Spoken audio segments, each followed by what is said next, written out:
اعوذ باللہ من الشیطان الرجیم بسم اللہ الرحمن الرحیم اللہم صل علی محمد وآل محمد وعجل فرجہم۔ السلام علیکم ورحمۃ اللہ وبرکاتہ۔ ہماری گفتگو چل رہی تھی المحاضرات فی الالہیات، جو کہ کتاب ہے آیت اللہ العظمیٰ جناب جعفر سبحانی کی کلام کے موضوع پر۔ اگرچہ ہم اصلی ابحاث شروع کر چکے تھے، لیکن بعض مسائل کی وجہ سے ہمیں دوبارہ پڑھنا پڑا، اور وہ سوال یہ تھا کہ یہ علم کلام کب سے وجود آیا، کہ اس کی ضرورت کیا تھی، یا اس کے عوامل کیا تھے۔ جبکہ قرآن اور حدیث جب ہمارے پاس موجود تھا تو پھر علیحدہ سے علم کلام کی کیا ضرورت تھی۔ تو اس حوالے سے میں نے اس کا تھوڑا سا ایک تاریخی اسباب بیان کیے۔ سب سے پہلے تو عرض کیا تھا کہ جب جو ہے خلافت دوم اور اس کے بعد جو ہے یہ شروع ہوئی فتوحات، ایران کے علاقے اور روم کے علاقے فتح ہوئے،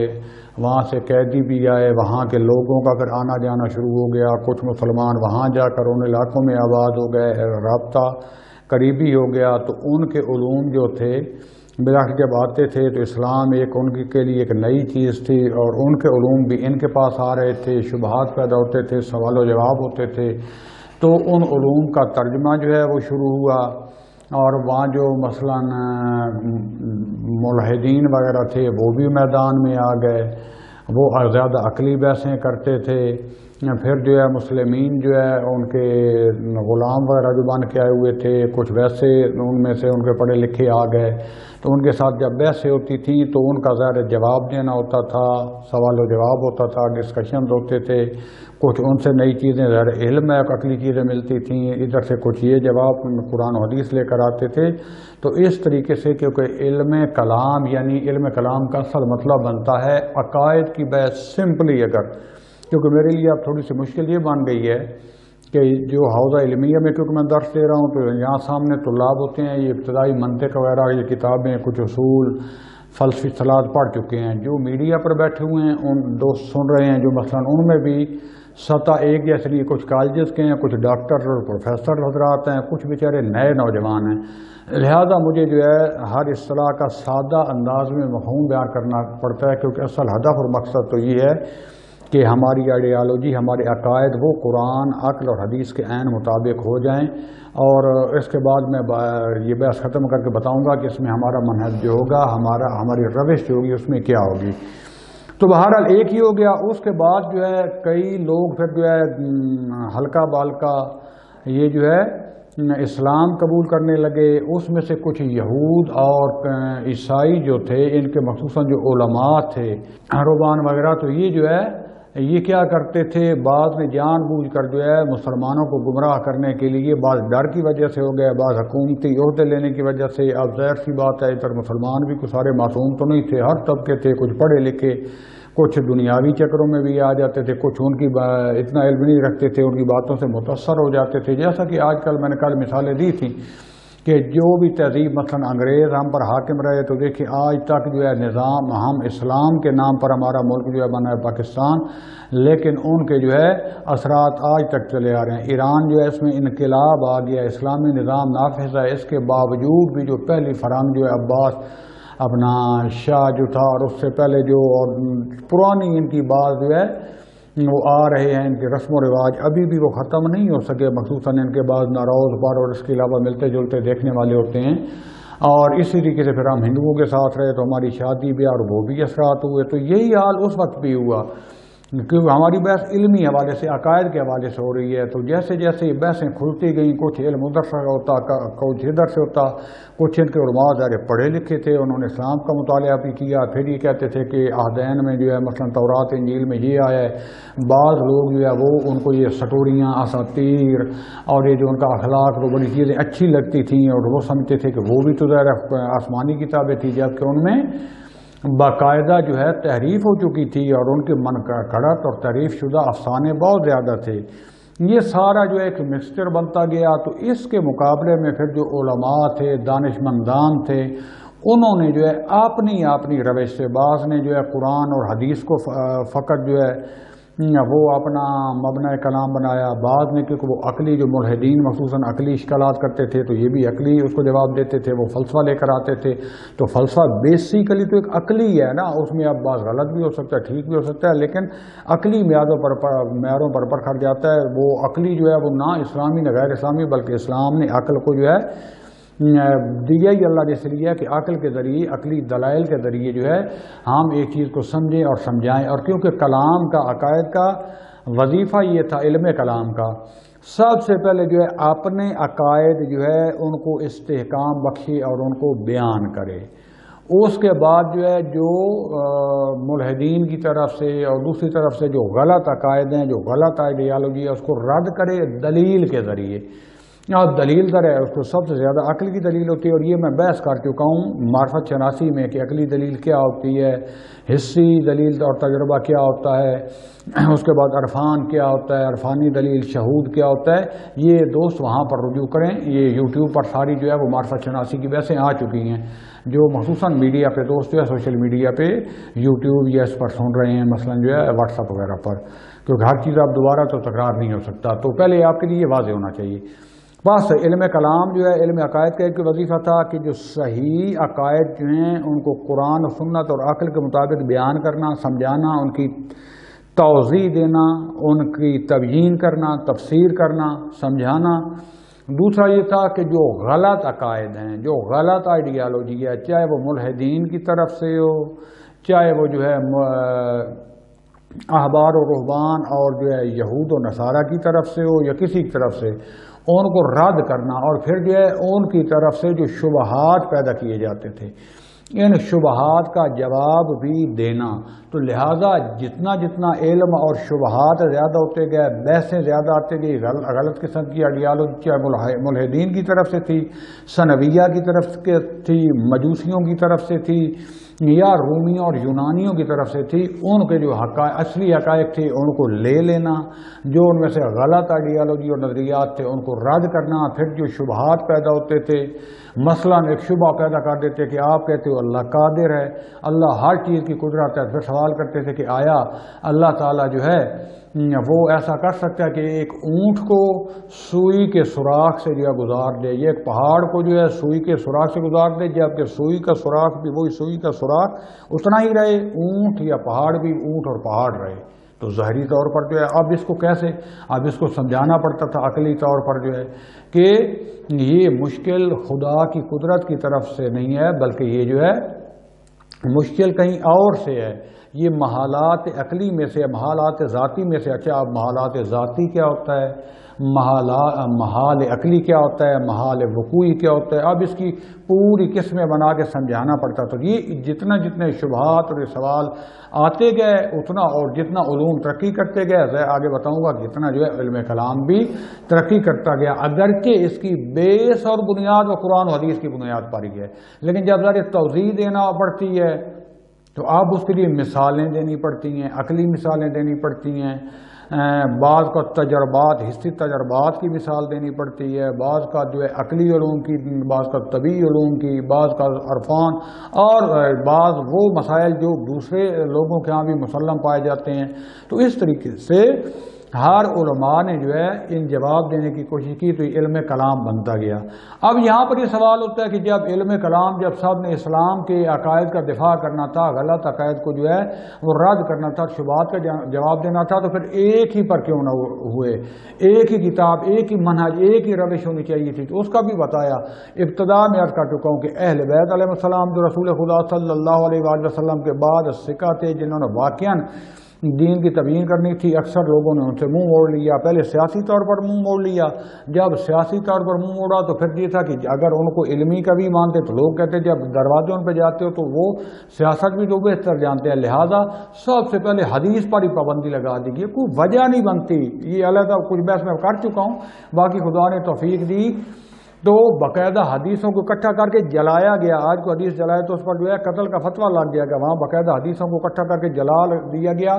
اور پابندی لگائی گئی کہ اگر کوئی حدیث بیان کرے گا اس کو کوڑے لگائے جاتے تھے، سزا ملتی تھی۔ وجہ کیا بیان کی گئی تھا کہ قرآن اور حدیث آپس میں مخلوط نہ ہو جائیں۔ ادھر سے کہتے ہیں کہ اور یقین ہے خود خدا کہتا ہے کہ قرآن ایک معجزہ ہے کہ کوئی عربی متن بھی جو ہے وہ قرآن نہ اسلوب میں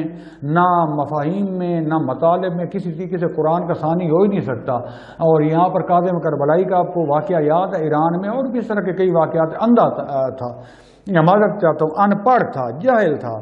اس کے سامنے جو ہے کئی دفعہ کیا کہ اتنا قرآن سے منحوس ہو گیا تھا کہ قرآن میں اگر دوسری عربی حدیث کو بھی رکھ دی جاتی تھی اس کو پتہ چل جاتا تھا، قرآن سے اس کو نور نظر آتا تھا۔ قرآن یہ کہتا تھا یہ قرآن کی عبارت ہے، یہ عربی جو ہے یہ کوئی اور ہے، یہ قرآن نہیں ہے، ورنہ الف بے بھی پڑھا ہوا نہیں تھا۔ اور ویسے بھی آج کے جو پڑھے لکھے تھے، اصل کیا تھا کہ اس میں سب کے اہل بیت کے فضائل جو بہت زیادہ تھے ان کو ختم کیا جائے، وہ لوگوں تک بیان نہ ہو۔ اس کے بعد جو ہے احادیث کھڑی گئی۔ بہرحال یہ ایک جو ہے وہ علیحدہ موضوع ہے، فی الحال مصطفیٰ نہیں جانتا، کیونکہ اب جتنے اس طریقے سے جو ہے ہر بندے نے قیاس شامل ہو گیا دین میں، ہم قیاس حرام سمجھتے ہیں۔ بعض لوگوں نے جب کہتے تھے کہ دین کا کوئی مسئلہ واضح نہیں ملتا تو باقی دین کے مسائل اور اصولوں کو دیکھ کر اس میں قیاس کرتے تھے، انہوں نے قیاس کو ایک منبع بنا دیا جبکہ ہم قیاس کو حرام سمجھتے ہیں۔ بعض جو تھے وہ صرف جو ہے قرآن اور سنت حدیث اس کے ظاہر کو جو ہے مانتے تھے کہ جو کچھ آ گیا دیر سال، جو حشویہ اور اہل حدیث ابتدائی تھے۔ بعض اس میں غور و خوض کرتے تھے، بعض منطقی دلیل لے کے آتے تھے لیکن عقل استعمال نہیں کرتے تھے، بعض عقلی ادلہ بھی لے کر آتے تھے۔ لہذا اسی طریقے سے بعض شیعہ کی روش بن گئی اہل بیت والی، اہل سنت کے کئی آگے سے دھڑے بن گئے، انہوں نے صحابہ سے لیا، صحابہ میں سے بھی کئی بلا کر آگے دھڑے تھے، طبقات تھے۔ تو اس وقت میں یہاں اشارہ کر دیتا ہوں، شیعہ میں اگر پڑھنا چاہیں جو علم کلام کی شروع کی کتابوں میں لکھی گئی ہے، جو شیعہ منہج کو صحیح بیان کرتی ہے، وہ ہے تاسیس الشیعہ الکرام لفنون الاسلام۔ یہ سید حسن صدر جو ہیں انہوں نے لکھے، بعد میں لکھی ہے لیکن انہوں نے پورا یہ کلام کی تاریخ شیعہ کے حوالے سے اس میں سارا کچھ جمع کیا ہے۔ اس طریقے سے اہل سنت میں سے جو ہیں وہ اشاعرہ میں سے مقالات الاسلامیین ہیں، انہوں نے جو ہے یہ فرقے جو تھے اور کلامی منہج سارا اس پر لکھا ہے۔ اسی طریقے سے کتاب ہے تبیین کذب المفترا ابن عساکر کی ہے، اور طبقات المعتزلہ یہ ابن مرتضیٰ نے لکھی ہے، اور اس طرح کی بھی اور کافی کتابیں لکھی گئی تھیں جس کی وجہ سے کلام کے بھی کئی یعنی عقائد کے بھی کئی روشیں بن گئیں، کئی طبقات بن گئے، کئی دھڑے بن گئے۔ ایسا ایسا جو ہے وہ پھر جو ہے شیعہ اور سنی میں جیسے جیسے یہ مسائل بڑھتے گئے جو ابھی آگے بیان کرتا ہوں تو اتنے یہ علوم اور یہ کلام بھی وسیع ہوتا گیا اور ترقی کرتا گیا، کیونکہ اس کا وظیفہ ذمہ داری علم کلام کی کیا تھی کہ عقائد کو صحیح طریقے سے بیان کرنا، جو غلط عقائد ہوتے ہیں ان کو رد کرنا، جو شبہات آتے جاتے ہیں، علوم آتے جاتے ہیں ان کے نتیجے میں شبہات پیدا ہوتے ہیں ان کو بھی رد کرنا۔ لہذا جتنا یہ کرتے جائیں گے اتنا یہ علم جو ہے اور ترقی کرتا گیا اور پھیلتا گیا۔ اب یہاں پر جب یہ علم کلام کے جو ہے یہ دانشمندان نے جو ہے یہ اس علم کو باقاعدہ طور پر جو ہے بنایا، اس پر کام شروع کیا تو عرض کیا تھا دو مخالفین یا دشمن سامنے آئے۔ ایک جو تھا وہ داخلی تھا جن کو کہتے تھے حشویے، الزام کے طور پر یعنی ان کی مذمت کے طور پر یہ لفظ استعمال کیا جاتا۔ حشویے کتنے ہیں اس کی مختلف اس کی تاریخ ہے، فی الحال میں اس پر زیادہ توجہ نہیں دیتا، البتہ بعد میں جو اہم کوئی مفکر آیا یہ اصطلاحی میں ساتھ ساتھ اس کی توضیح دیتا جاؤں گا۔ اہل حدیث میں سے جو ظاہر گرا تھے، جیسے کہ شیعہ میں اخباری رہے ہیں، اخباری پھر بھی کچھ تھوڑا سا بہتر تھے، لیکن یہ جو حشویے ظاہر گرا جو تھے کشر گرا جن کو کہتے ہیں، یہ کیا کہتے تھے؟ یہ متابعین ان کو کہتے ہیں یا تابعی محض، بس یہ جو غور و خوض کرنا مطلب حدیث آ گئی ہے کہ کیا کہنا چاہتی ہے کو فقہ الحدیث درایت الحدیث نہ کہتے ہیں حرام ہے، جو ظاہر حدیث کہہ رہی ہے بس اس پر عمل کرو، اور جو کچھ صحابہ سے ہم تک پہنچا ہے۔ آپ یہ نہیں دیکھتے تھے کہ اس میں سے جو ہے مخصوصاً یہ حنابلہ وغیرہ جو اہل حدیث ہیں اکثر انہوں نے یہ روش اختیار کی تھی کہ ان میں سے حدیث صحیح کون سی ہے، غلط کون سی ہے، اس میں سے جو ہے کون سا کلام حق ہے، قرآن کے مطابق دیکھو ہے یا نہیں، یا اس میں کوئی جو ہے افتراء تو نہیں باندھی گئی، تعریف تو نہیں کی گئی، اس کے بعد جو ہے اس میں کوئی بدعت تو نہیں ہے۔ یہودی اور مسیح جو ہے انہوں نے اپنے اسرائیلیات میں تو اس میں سے کوئی شامل نہیں کر دیا، وہ جو ان کے اساطیر جو تھے ان کے رہبان اور احبار جو تھے انہوں نے تو چیزیں شامل نہیں کر دی، اگرچہ وہ مسلمان مان بھی لیں تو ان کے پاس پہلے کافی زیادہ علم تھا یا ان سے انہوں نے منہ موڑا یا ابھی وہ بھی پرانی فرہنگ کے ساتھ چل رہا تھا، گڑ مڈ ہو گئی ہے تو وہ نہ ظاہر کو باطن کو طرف جاتے ہی نہیں تھے، اصلا کہتے تھے حرام ہے غور و خوض کرنا۔ اب کلام نے ان کو بھی رد کرنا شروع کیا، مثلا جو ہے شروع میں آپ میں آگے جا کے جب صفات کی بحث آئے گی جو آتا ہے نا خدا بند عالم جو ہے علی العرش استوا، خدا بند عالم جو عرش کے اوپر جو ہے تکیہ لگائے ہوئے، تو وہ کہتے تھے جب جناب مالک سے پوچھا گیا تو وہ کہتے تھے العرش و استفا حقن، عرش بھی اور استوا بھی، یعنی جس وہ تکیہ گاہ پر یا جس جو ہے نا کرسی یا ممبر آپ کہہ سکتے ہیں جو بھی جس پر خدا بیٹھا ہے وہ بھی حق ہے، وہ کیفہ مجہول، اس کی کیفیت کیا ہے ہمیں کوئی پتہ نہیں ہے، یعنی خدا کا ہاتھ ہے، ید اللہ، اللہ کا ہاتھ جو ہے، یہ لفظ جو آتا ہے تو کہتے ہیں اللہ کا ہاتھ ہے، لیکن وہ کیسا ہے کیفیت مجہول، وہ ہمارے لیے مجہول، ہمیں پتہ نہیں ہے، وَالسُّؤَالُ عَنْهُ بِدْعَةٌ، اور اس کے متعلق سوال کرنا کہ بالآخری ہاتھ پھر کیسا ہے کہ یہ حرام ہے، بدعت ہے، سوال نہیں کرو۔ کیا پنجابی میں کہتے ہیں نا ایک سانپ دوسرا اڑنے والا، ایک کیا ہے کہ خود سانپ خطرناک ہے، اس کے بعد جو ہے اڑنے والا ہو تو پھر تو جان ہی گئی، جان کاٹے گا ہی کاٹے گا، جان ہی نہیں چھوڑے گا۔ یا کہتے ہیں کہ پنجابی میں کہتے ہیں نا کہ پچھوں آگ تے اگو قد، یعنی پیچھے آگ جلی ہوئی ہے، آگے دیوار ہے، جائیں تو جائیں کہاں، کہ ہاتھ ہے خدا کا، پہلے تو تجسیم کے قائل ہو گئے، کہتے ہیں لیکن ہمارے اس ہاتھ جیسا نہیں ہے، اس سے بڑا نہ اصلاً یہ اس جیسا ہی نہیں ہے، ہاتھ ہے، اچھا کیسا ہے، نہ سوال کرنا بدعت حرام دونوں طرف سے، یعنی کیسا دین کیسا۔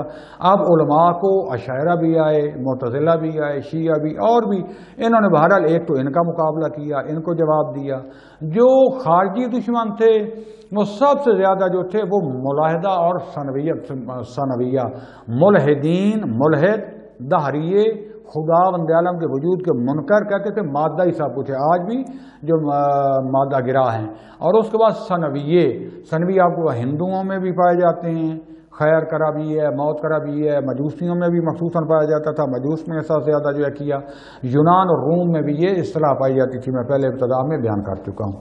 تو دوستان عزیز جو اسی سے پھر جو ہے نظریہ یہ جو ہے تثلیث کا یہ نصارہ میں بھی آیا۔ تو اب یہ جو تھی یہ بھی جو مسلمانوں سے پڑھے لکھے تھے، مجادلہ کرتے تھے، علمی بحث و مباحثہ کرتے تھے، ان کے ساتھ یہ آگے شروع ہو جاتے تھے،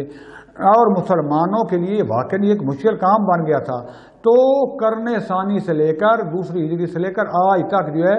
یہ تقریباً عقائد معرف جو ملحدان ہیں وہ گاہے بگاہے جو ہے شامل ہوتے رہتے ہیں۔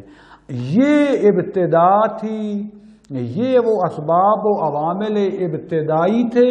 کہ جس کی وجہ سے علم عقائد وجود میں، جس طریقے سے آج شیعہ یا سنی دیکھ لو، میں اب کیا بیان کروں، یعنی یہاں پر آ کے خاموش ہو جاتے ہیں کہ جو ہے نا اب حال اتنا بد ہو چکا ہے کہ محمد والے محمد کے سٹیجوں پر آ کر فقط جس بندے کو طہارت کا پتہ نہیں ہے، جس بندے کو جو ہے نماز کے جو ہے وہ ارکان اور وجوب کا پتہ نہیں ہے، واجبات اور ارکان کا پتہ نہیں ہے، جس کو جو ہے عملی طور پر بندہ جس کو عقائد کا پتہ نہیں ہے، وہ آ کر ایسے جو ہے مغلظات بک رہے ہوتے ہیں، شرک کہہ رہے ہوتے ہیں کہ اب علم کلام اور عقائد کا جو ہے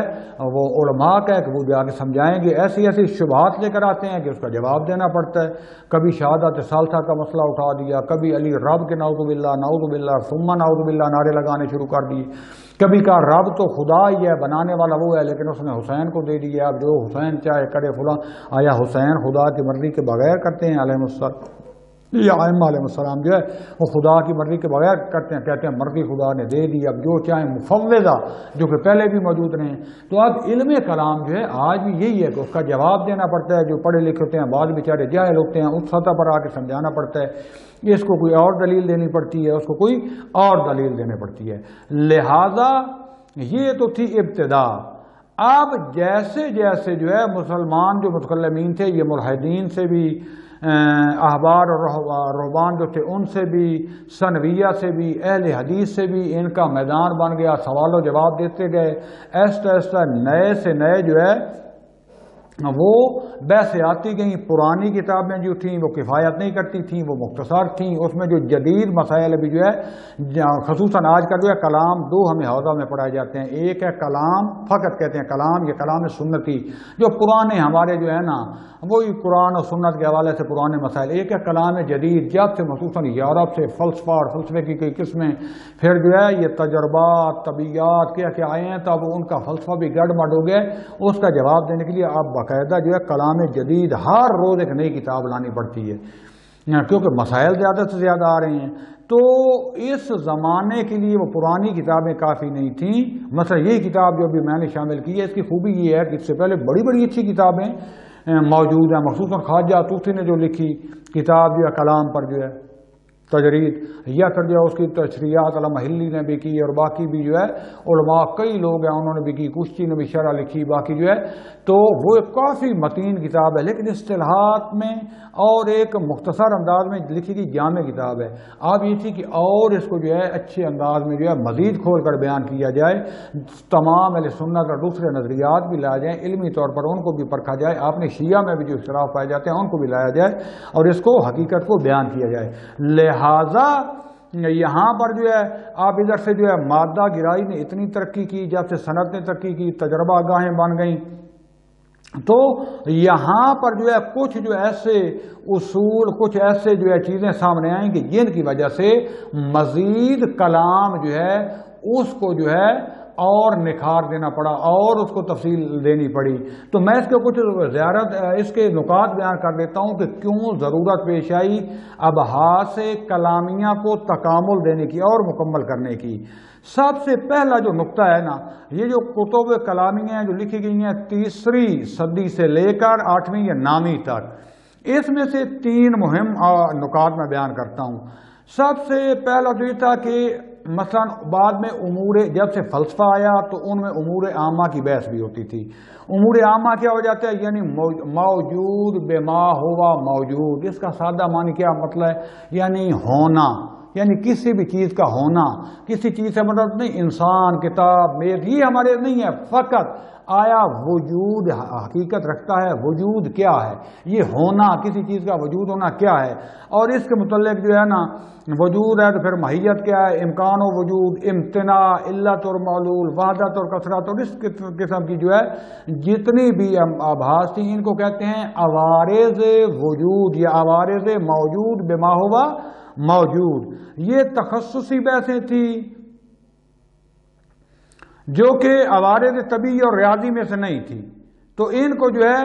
نعوت الکلیہ التی تعرض للموجود من حیث هو موجود، یہ ویسے ان کتابوں میں پائی جاتی تھی. دوسرا جو تھا طبیعیات، جیسے جو ہے جس میں طبیعی اور جس میں تعلیمی. اب یہ فلسفی اصطلاحیں ہیں، جو نہیں پڑھے ہوئے وہ ذرا سن لیں، صرف سمجھ آ جائے گی تھوڑا سا. اسی طریقے سے یہ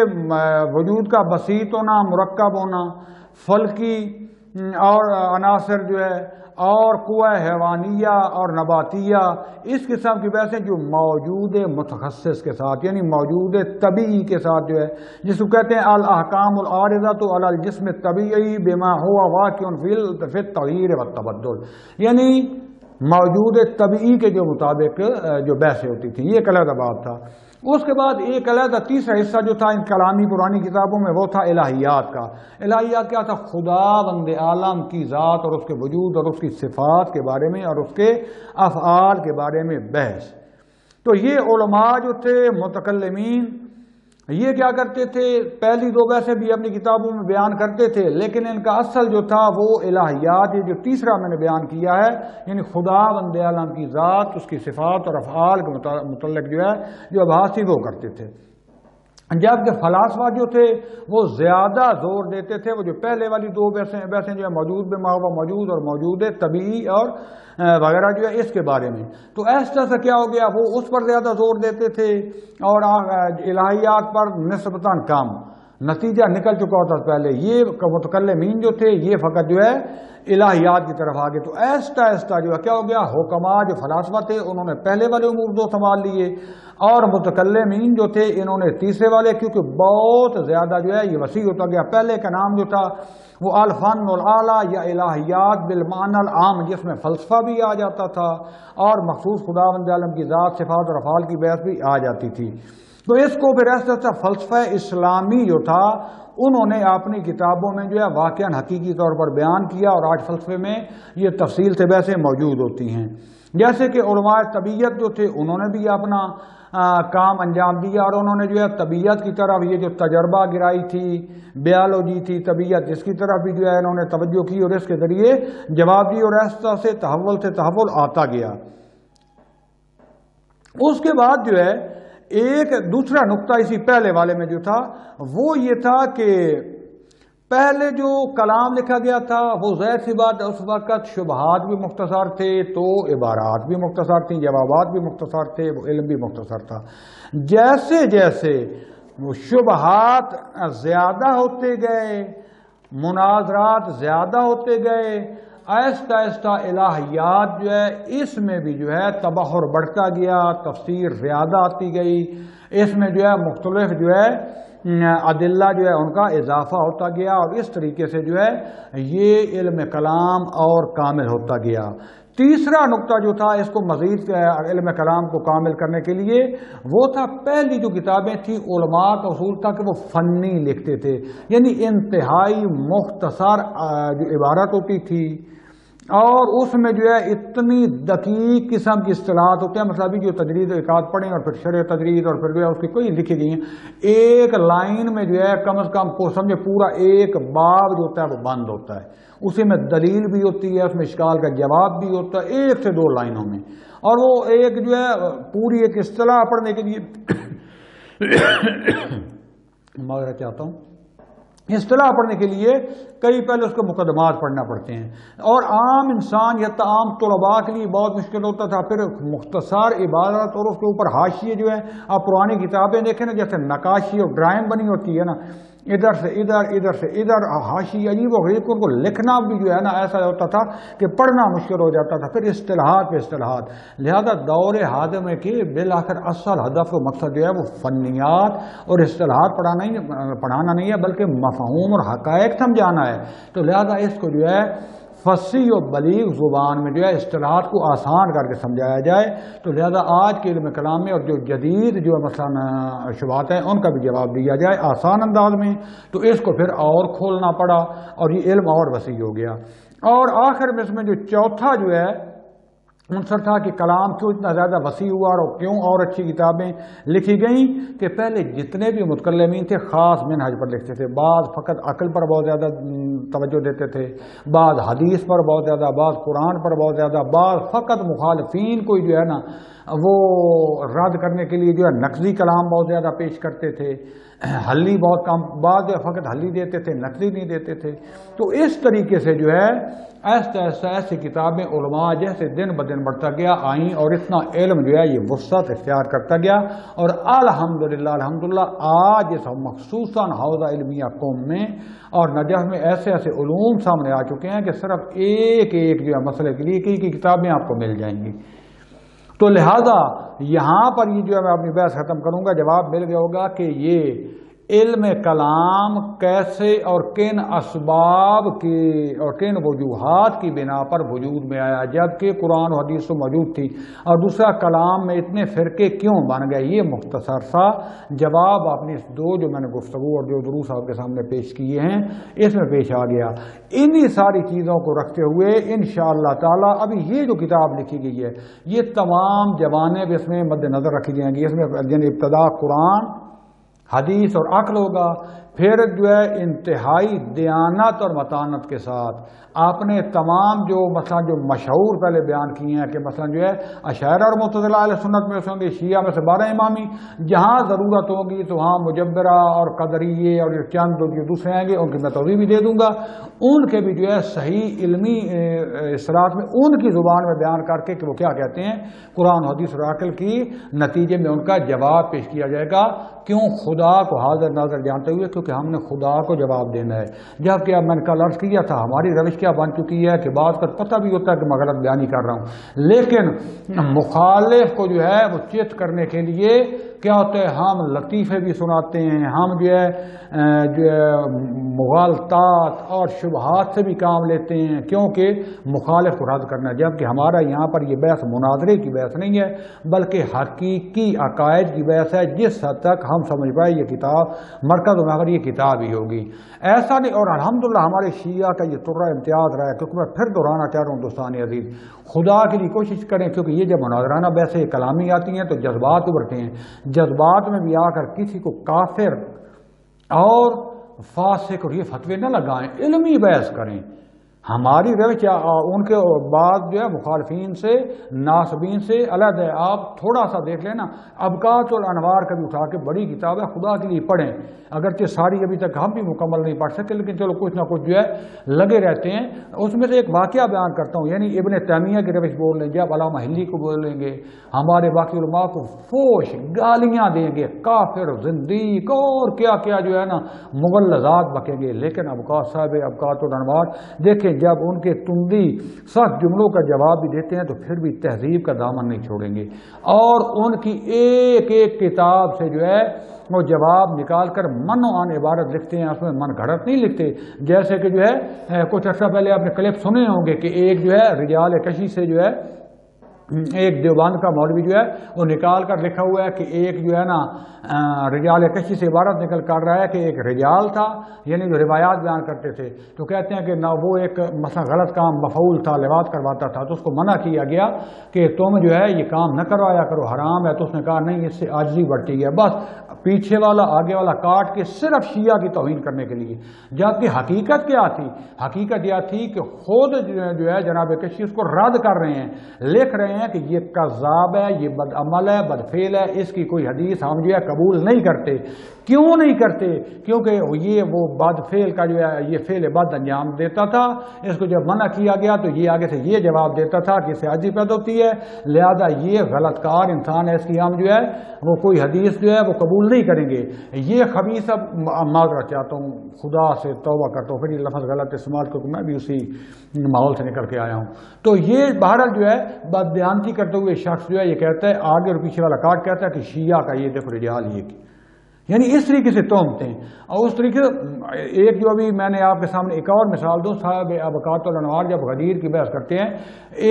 حدیث غدیر کی 110 صحابہ سے نکل کرتے ہیں، اہل سنت کی کتابوں سے نکال کر، پھر اس کی پوری سند تابعین سے لے کر آتے ہیں. اور فخر رازی جیسا ملا انسان وہ آ کر کہتا ہے اس کو رد کرتا ہوں میں، حدیث غدیر ٹھیک نہیں ہے. کیوں ٹھیک نہیں ہے؟ کوئی دلیل دو. آیا اس کی سند میں کوئی مشکل ہے؟ آیا اس کی دلالت میں کوئی مشکل ہے؟ وہ کہتا ہے نہیں، کیونکہ اس کو مسلم اور بخاری نے نقل نہیں کیا. اگر مسلم اور بخاری نے نقل نہیں کیا تو ان کا جرم ہے، وہ گناہ گار ہیں، نہ کہ حدیث غلط ہے. آیا وہ خدا تھے، وہ رسول تھے، وہ نبی تھے اگر انہوں نے نقل نہیں کیا؟ آیا پھر اہل حدیث جو ہے وہ جتنی حدیثیں باقی جو نقل ہوئی ہیں جو انہوں نے نہیں کی ان کو نہیں مانتے ہیں؟ لیکن دیکھیں کتنا پڑھا لکھا امام المشککین کہتے ہیں. اس لیے دلیل یہ لا رہا ہے کہ اس کو اسی کے کہتا ہے. اور واقدی نے اس کو نقل نہیں کیا، ابو اسحاق نے اس کو نقل نہیں کیا. بھائی واقدی کو بعد دیکھو کہ بعد ان کے علماء کہتے ہیں کہ جیسے آج کل کے ہمارے ہوتے ہیں نا جو ٹی وی اینکر بیٹھے ہوتے ہیں پیسہ لے کر جو جھوٹ ہے بولتے ہیں، خود علماء اہل سنت کہتے ہیں کہ واقدی اس طرح کا تھا. اس کو بعض قبول ہی نہیں کرتے، بعض اس کی خود چیزیں قبول نہیں کرتے. ادھر سے جو ہے کیونکہ اس نے جو ہے یہ حدیث غدیر نہیں لکھی تو کہتے ہیں کہ نہیں جو ہے واقدی نے نہیں لکھی. بھائی واقدی نے نہیں لکھی، یہ کوئی دلیل ہے؟ یعنی ہمارا ایسا ہم جب بھی دلیل دیتے ہیں کہ قرآن یہ کہہ رہا ہے، حدیث یہ کہہ رہی ہے، اور پھر جو ہے علامہ جو ہے صاحب ابقات الانوار میر حامد حسین ہندی انہوں نے انہی کی کتابوں سے لکھا کے لکھا کہ یہ دیکھیں واقدی نے یہ لکھا ہے اور آپ یہ قبول نہیں کرتے. آپ کے علماء نے واقدی کو رد کی ہے. اس کے بعد کتنی حدیث لے کر آئے ہیں کہ خود جو ہے بخاری اور مسلم نے نہیں لکھی، جبکہ آپ مثلا جو ہے حاکم نے شیپوری نے لکھی، فلان نے لکھی. اس پر بھی میں انشاءاللہ خدا نے توفیق دی تو بیان کروں گا. لیکن ہم ایسا نہیں کریں گے. ان کو منع آنے کے جو نظریات ہیں، جو ان کی گفتگو جو خود کہنا چاہتے ہیں وہ بیان کر کے حقیقی نظریات تک پہنچنا شروع کریں گے. کیوں؟ تاکہ قرب خدا حاصل کر سکیں. حقیقی دین اسلام کی ہمیں جو ہے وہ سوجھ بوجھ حاصل ہو اور ہم اپنے خدا کی طرف جو ہے سفر کر سکیں، اس کے قرب میں خدا سے انشاءاللہ توفیق طلب کرتے ہیں کہ اللہ تعالی ہمیں صحیح رستے پر چلنے اور صحیح عقائد سیکھنے کی توفیق عطا فرمائے۔ میرے برادران اسلام جو سن رہے ہو، آپ کے آگے خدا کے لیے ہاتھ جوڑ کے عرض کرتا ہوں، اپنے دوستان سے تو مخصوصاً جو شیعہ نوجوان ہیں، جو میری خواہران ہیں، بیٹیاں ہیں، بہنیں، اپنا ٹائم نکالو، دن میں آدھا گھنٹہ نکال لو۔ اور بھی علماء نے لکھا ہوا ہے، کتابیں پڑھ کے میں جو گفتگو کر رہا ہوں یہ دوستوں کے پاس بھیجو اور سوال و جواب کرو تاکہ آپ کو صحیح دین مبین اسلام کا پتہ چل سکے، ورنہ آگے آخرت کے بعد کیا ہوگا جب حجاب ہٹیں گے تو اس وقت سوائے مایوسی کے کچھ نہیں بچے گا۔ آج وقت ہے، کیونکہ جب تک عقائد ٹھیک نہیں ہوں گے، آئیڈیالوجی ٹھیک نہیں ہوگی، یہ بد کرداری، یہ گناہ، یہ ظلم یہ کبھی ختم نہیں ہو سکتا۔ خدا سے انشاءاللہ توفیق ہے، خدا بندے عالم سے دعا ہے کہ خدا بند عالم ہمیں نیک اور حقیقی عقائد سیکھ کر دین مبین اسلام کے رستے پر چلنے کی اور اپنے امام زمان اسلام کے انصار میں شامل ہونے کی توفیق عطا فرمائے۔ وصلی اللہ علی رسول الکریم وعلی اولاد الاطیبین الاطہرین والحمد للہ رب العالمین، والسلام علیکم ورحمۃ اللہ وبرکاتہ۔